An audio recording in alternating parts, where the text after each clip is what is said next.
We're back on the Kop TV live for another fan cam. Liverpool lose again, the sixth home defeat in a row. Almost a year ago to the day, it actually might be a year ago to this very day, we beat Bournemouth at home in the last Premier League game in the ground with fans on the fan cams. After that, I met a fella called Johnny. At the time, he was carrying 2 beers. They were Coronas, funnily enough. Other beers are available. But I called him Johnny Two Beers. And now ever since, the name has stuck. And he's making his comeback on the channel. Here he is, Johnny Two Beers, all the way from Liverpool. My brother, how are you first? Oh, I've been better. Yeah, awful. I mean, things have changed a little bit since the last time I saw you. It's a bit of an understatement to say that. The last time I saw you, Johnny, we were top of the league, about to be the Premier League champions. We were champions of Europe. We were champions of the world. In the last year, it's just unbelievable what's happened, bro. Try and just sum it up for me today. Well, to be honest, we haven't been the same team since we come back after the pandemic, really, have we? Since Project Restart, we haven't been the same team since then. The world, I think football's broke. If I'm honest with you, it's broke. The game's broke. It's. I'm just lost for words, to be honest, at the moment, with the way we've been playing and that. It's like, I don't know. I blame the owners personally. I think they should have backed Klopp in the summer and give him the funds he needed to push us on, and he never. You know what I mean? Jota and Thiago, the money that got spent on them, it was only the tip of the iceberg to what we should have been spending. You know what I mean? Yeah, I mean, listen, we can blame the owners in transfer windows, that's fine, but realistically, Klopp is the one that's putting the players out on the pitch. Is this more, forget the owners for a second, because you know what's going to happen now, Johnny. Everyone's going to be commenting, saying this, saying that about what they want to happen in the future. But realistically, the manager does have to take responsibility, but so do the players here. Yeah, it does fall with the manager. It always does, doesn't it? You know, he's the one that picks the teams. He's the one that's in the dressing room. He's the one that's meant to rally you together in your time. I can see why he made the changes today. I really can. You know, 7 changes. I can see why he done it. He was trying to spark some sort of life into us. It didn't work out.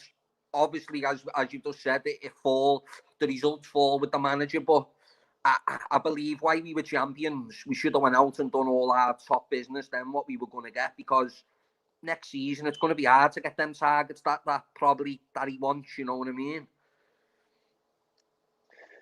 Yeah, I mean, listen, top 4's gone, Johnny. Top 4's gone this season. Europe's gone. The only way we're getting back into Europe is if we win this European Cup. And we're not going to do that playing like this. Well, we're not. No, you know, like I say, we're lost for words. Fans not being in the ground, I believe, playing a very big part at the moment of what's been happening. You know what I mean? It's like I was saying to my friends before.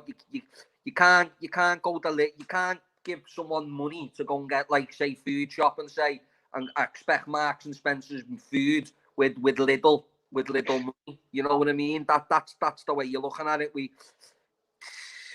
January we went and got a loan defender. We went and spent 2 million on a defender out of the Championship. That just said it all to me. We were still in contention at that point for the title, and we were amount of money. We were top at Christmas, Johnny. Chest, give him what he needed, and went out and spent the money like we spent on a Van Dijk. You know what I mean? That type of player. It's a joke, to be honest. If you ask me, I think Klopp's still the man to take us forward. I've got no doubt in that. Okay. Whatsoever.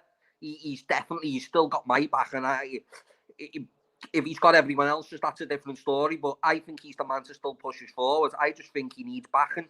He's worked miracles with next to nothing. Let's have it right. The net spend of Liverpool compared to everyone else that's above them at the moment, it's an absolute joke. Everton are spending more money than us. Everton. Know what I mean? I mean, 6 home defeats in a row, Johnny. This has never happened in our history before. At what point do you actually go, well, this season is a write-off? How do we now look forward to the future? Because a lot of people have seen Gerrard win a league today. A lot of people, whether they are the real fans or not, brother, I couldn't tell you. But a lot of people are going to be saying, Gerrard in sooner than maybe we thought. What would you say to those people?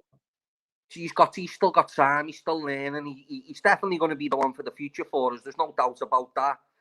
He's going to be in the Champions League next with Rangers. That's going to give him a bit of more experience. You know what I mean? And in the top competition, he's definitely going to be his replacement at some point. But at the moment, I'd be sticking with Klopp. He's still the man to take us forward, without the shadow of a doubt. We need a complete overhaul of that squad. We need a. Where do we start? Go through it for me. We need a proper. We need another 2 centre halves. Matup's class, but he's unreliable. Gomez has been injured. Obviously, Van Dijk's injured. We need another 2 absolutely quality centre halves. Because you look at Manchester City, they've got 3 or 4. You know what I mean? And that's what we'll compete. I mean, yeah.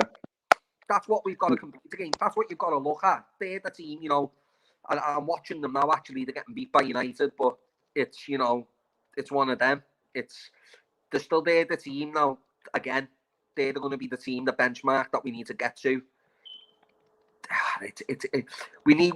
I think Naby needs to go. I'd agree. I don't think Naby's good enough. I think Milner's past his day. I'd still keep him around because he's a great professional. Looks after himself. He'd be great for the kids. I think Thiago's coming at a mad time. If he'd have come in last season, we'd have probably been saying he's the best player in the world. He is that type. He's trying to get on the ball. He's trying to do stuff. You've got to remember, we've lost our 2 centre halves, and with that, we've ended up losing our centre midfield as well, because we weakened in the midfield to try and compensate at the back, and it just hasn't worked out. You know what I mean? And that comes down to your depth of your squad, and we just haven't got it. We knew that when we won the league, we didn't have a big depth in squad. You need luck, and you need your players to stay in form. And we've got none of that this season. It's like Anfield's cursed at the moment. Anfield's cursed. Something's gone on, like you just said. 6-6 only feet. I can't even. We didn't get beat for nearly 3 years there, and then we just been beat 6 times on the bounce. It's mad. I'm glad that this second leg against Leipzig is getting played in Hungary. Yeah. You know what I mean? I'm mad. Talk to me, just touch on before we go. Touch on the strikers, bro, because I mean these lads were knocking in goals for fun, and they all have been, scoring silly goals in the last 3 to 4 years. I'm gonna stick Sadio Mane under the spotlight a bit today, Johnny, because I'm not being funny. He didn't start today. When he came on, he was no good. It's like this season, it's just not been the same for him. Like, it's just radiated throughout the whole team. There isn't one player who's not been affected by this wave of unluckiness / cursed. And what's going on with Mane? I don't know. I can't. It's got to be the worst season of his career, I reckon. Without a shadow of a doubt, he's still a top player. You don't become a bad player overnight. I don't know. I believe, and I've said that for a long time. Firmino's form has played a big part in the likes of Mane and Salah and that, because to me he was the glue that kept that front three stuck together. Do you know what I mean? The way he played, he sacrificed his running, is the way his movements off the ball, the way he had the ball and could knock it about, and it just made them two look like they were world beaters. And with him not being up to that standard, it sort of affected it all. And we were unlucky. We brought Jota in. Jota, cracking start to the season, absolutely brilliant. And then he gets injured, and then it's just been the story of our season, hasn't it? Injury after injury, we're in a mad place. Unbelievable, bro. I like you said at the start, totally speechless. Totally don't know what's going to happen. But bro, it's been great to have you back on. Hopefully we can get you on after the game on Wednesday against Leipzig as well. That should maybe put a smile on our faces if we can get into the quarterfinals of the Champions League. Who knows? But Johnny, thanks, mate. We'll see you soon. Take it easy, AGT. Nice one, brother. Next up, I have got regular Darren. Do stay on the channel. Don't move a muscle. We'll be back with Darren in 2 secs.